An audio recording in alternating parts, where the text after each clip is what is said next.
Hi friends, నేను మీ బెంటిమన్. ఈరోజు మీకు పూరి జగన్నాథ్ టెంపుల్ నేను చూపించబోతున్నాను. ఒరిస్సాలో చిన్న ఎగ్జామ్ ఉంటే నేను వెళ్ళానండి. అక్కడ మన తమ్ముడు కనిపించాడు, బాను నాకు మంచి మంచి ఫొటోస్ తీశాడండి. అలాగే నేను శ్రీకాకుళం స్టేషన్ నుంచి బయలుదేరాను. ఇంకెలాగో ఎగ్జామ్ రాసి పూరికి వెళ్దామని అనుకునే లోపు మా ఫ్రెండ్స్ ఇక్కడ చాలామంది పరిచయం అయ్యారండి. మేమందరం మంచిగా ఫ్రెండ్స్ అయిపోయి ఎగ్జామ్ అయిపోయిన తర్వాత పూరికి బయలుదేరామండి. పూరిలో ఇలా దారిలో వెళ్తూ ఉంటే చిలక సరస్సు అనేది కనిపించిందండి.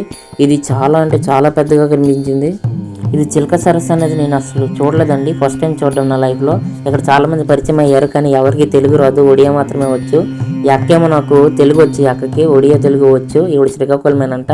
మా ఫ్రెండ్స్ అందరికీ పల్లీలు పంచింది. ఆ తర్వాత మేము బెరపూర్ నుంచి కుర్దాకు వెళ్ళిపోయాం. కుర్దాలో మళ్ళీ వేరే స్టేషన్లో రైలు ఎక్కామండి. రైలు నుంచి మళ్ళీ పూరికి వెళ్తున్నాము.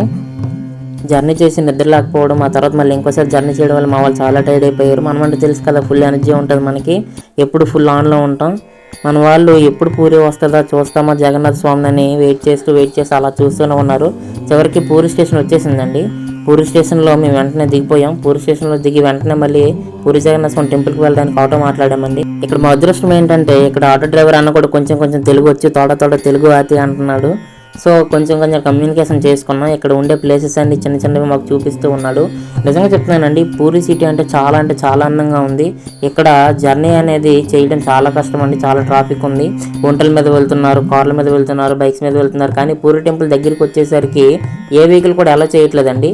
ఒక 200 మీటర్స్ డిస్టెన్స్లోనే ఆపేస్తున్నారు. టెంపుల్ని దూరం నుంచి చూసేసరికి చాలా గూస్బంప్స్ వచ్చేసాయండి. ఇంకా టెంపుల్లోకి వెళ్తే ఎలా ఉంటుందో తెలియదు. దర్శనం అయితే అయిపోయింది. కళ్ళంటే నీళ్ళు కారిపోయాయండి స్వామి విగ్రహాలను చూడగానే. అంత దీనిగా అనిపించింది నాకైతే. దర్శనం అయిపోయింది. దర్శనం అయిపోయిన తర్వాత మళ్ళీ మేము ఆటోలో వచ్చామండి. ఆటోలో వచ్చిన తర్వాత మా వాళ్ళందరికీ ఎంతో భక్తులు అయిపోయారు, బొట్లు పెట్టేసుకున్నారు ఫుల్గా. మళ్ళీ ఆటో నుంచి రైల్వే స్టేషన్కి వెళ్ళిపోయామండి. రైల్వే స్టేషన్లో మనకి ఫుల్గా మంచి సీట్లు దొరికాయండి. ప్రశాంతంగా పడుకుందాం అనుకున్నాము.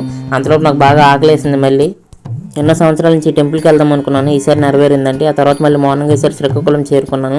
మీరు కూడా ఈ మధ్యన ఏమైనా సరే ఏ ప్లేసెస్కి వెళ్తే కానీ కామెంట్ చేయండి, లైక్ చేసి సబ్స్క్రైబ్ చేయండి.